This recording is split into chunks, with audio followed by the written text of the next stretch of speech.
नमस्कार, मैं आकृति और आप देख रहे हैं इंडिया पब्लिक खबर।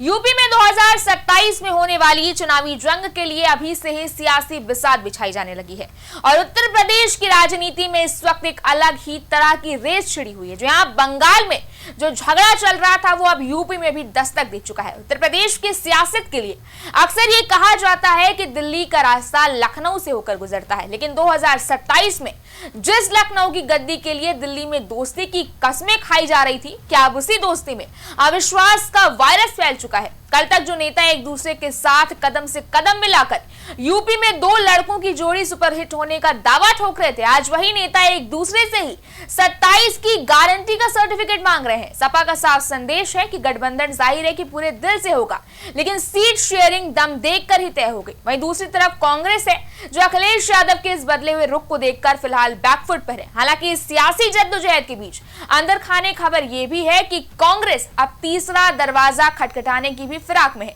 लेकिन बसपा सुप्रीमो मायावती है कि कांग्रेस को 1% भी भाव नहीं दे रहे हैं। ऐसे में अब बड़ा सवाल यह है कि क्या 2027 का चुनाव योगी वर्सेस ऑल होने से पहले ही सपा बनाम कांग्रेस हो गया है? क्या समाजवादी पार्टी और कांग्रेस में सब कुछ ठीक चल रहा है? क्या 2027 का चुनाव दोनों साथ मिलकर ही लड़ेंगे? अब देखिए, ये सवाल आज इसलिए भी खड़े हुए हैं क्योंकि जैसे ही अखिलेश यादव ने सभी 403 विधानसभा सीटों पर चुनावी तैयारी का दम भरा, उसके तुरंत बाद कांग्रेस के दो बड़े नेता मायावती के घर उनसे मिलने पहुंचे। उधर सपा की टेंशन बढ़ाने वाले कदम के तहत यूपी कांग्रेस प्रभारी ने अपने सचिवों को संभावित उम्मीदवारों की दो तरह की लिस्ट बनाने के निर्देश दे दिए हैं, एक 100 सीटों की और दूसरी सभी 403 सीटों की। वहीं उधर सपा नेता रविदास मेहरोत्रा ने कांग्रेस पर गठबंधन धर्म का पालन नहीं करने का आरोप लगा दिया है। याद हो कि साल 2024 के लोकसभा चुनाव में उत्तर प्रदेश में सपा और कांग्रेस के साथ आने से बीजेपी को बड़ा नुकसान हुआ था।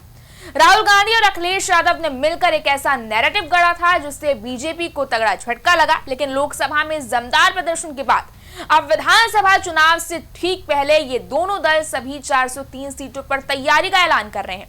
यही नहीं, सपा नेता रविदास मेहरोत्रा ने तो कांग्रेस को जमकर खरी खोटी सुनाई है। मेहरोत्रा ने कांग्रेस पर गठबंधन धर्म पालन नहीं करने का आरोप लगा दिया है। वो तो अकेले सरकार बनाने का दावा भी कर रहे हैं, यानी दोनों दलों के बीच इस वक्त दूरी और तल्खी साफ दिख रही है। अब सवाल यह है कि अगर लोकसभा में दोनों साथ लड़े तो अब विधानसभा से पहले दोनों दल एक दूसरे के साथ जोर आजमाइश में क्यों लगे हैं? एक तबका क्यों मायावती से गठबंधन करना चाहता है? क्या कांग्रेस सपा से ज्यादा सीटें लेने की चाह में प्रेशर पॉलिटिक्स का गेम खेल रही है? आपको बता दें कि 2024 के लोकसभा चुनाव में कांग्रेस पार्टी को सपा के साथ गठबंधन में 17 सीटें मिली थी, जबकि उसके 6 सांसद चुनाव जीते थे, मतलब स्ट्राइक रेट 35%। वहीं सपा ने 63 में से 37 सीटों पर जीत हासिल की थी और उसका स्ट्राइक रेट 59% था। अब यूपी में 80 लोकसभा सीट हैं और 403 विधानसभा सीटें हैं। इस हिसाब से कांग्रेस को यूपी में 17 लोकसभा सीटों के हिसाब से सपा 85 से ज्यादा सीटें नहीं देना चाहती है।